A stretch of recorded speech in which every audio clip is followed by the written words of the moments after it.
Did you know why we all say, "bless you," after someone sneezes?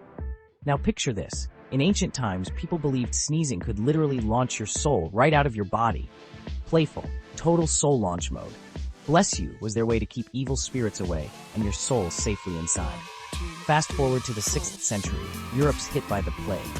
Sneezing was an early warning sign, so Pope Gregory the Great told everyone to say "God bless you" as a mini prayer for health. Oh, and quick, like this video if you've ever said "bless you" without thinking.